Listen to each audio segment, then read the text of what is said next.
back. Now, more than 1 million learners will be returning to school tomorrow in Gauteng for some of its first time in 5 months. Many systems will have been changed, such as drop-off zones that no longer exist at some schools, and temperatures will be taken every morning. eNCA reporter TshegMoagi is following that story for us and joins me now live.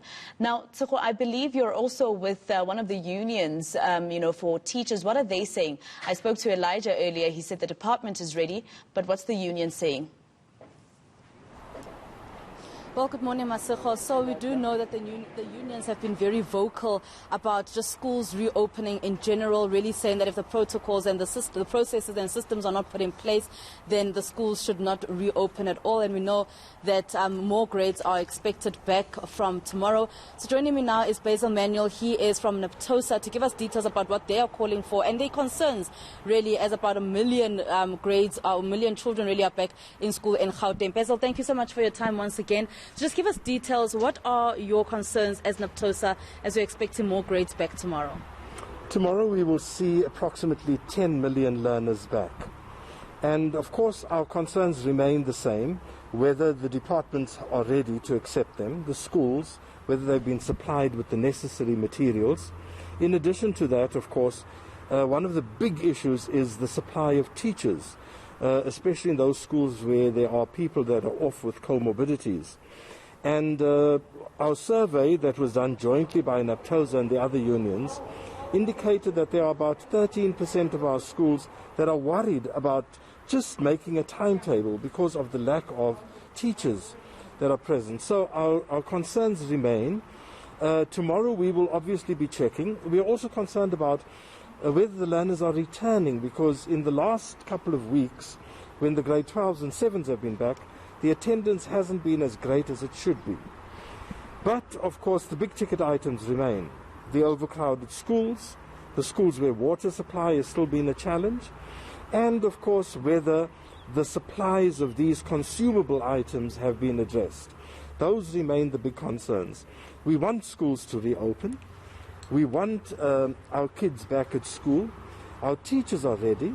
But, of course, it is not at all costs. It has to be bearing in mind that the schools don't want to be the place where the next wave starts. So we need to ensure safety. We need to ensure that the health factors are attended to.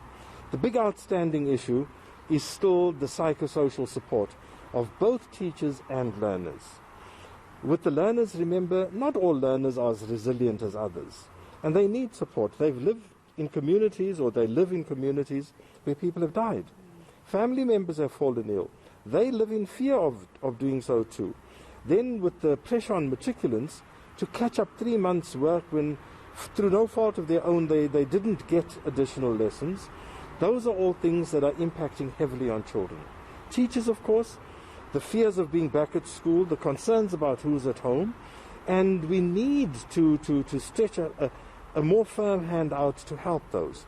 I don't think it has been good enough to date. Basil, just quickly, do you think that the department has done enough to ensure that all protocols are put in place to ensure that there isn't a huge spread of COVID-19 in schools? I think they've done a lot, but enough is a big word. And because we don't have a uniform system, certain areas certainly have done well, others have not. And it is those areas we worry about, where PPEs were substandard, less than 40% alcohol content in hand sanitizers and the like. Those are the issues that we are going to be battling with. So let's acknowledge that a lot has been done. Much more has been done in terms of water. Infrastructure hasn't really happened as it should because money has been diverted. So what we want is that after this we have a better norm, not a new norm, a better one. We must be better off for having had the crisis that has pointed out all the problems that we've had.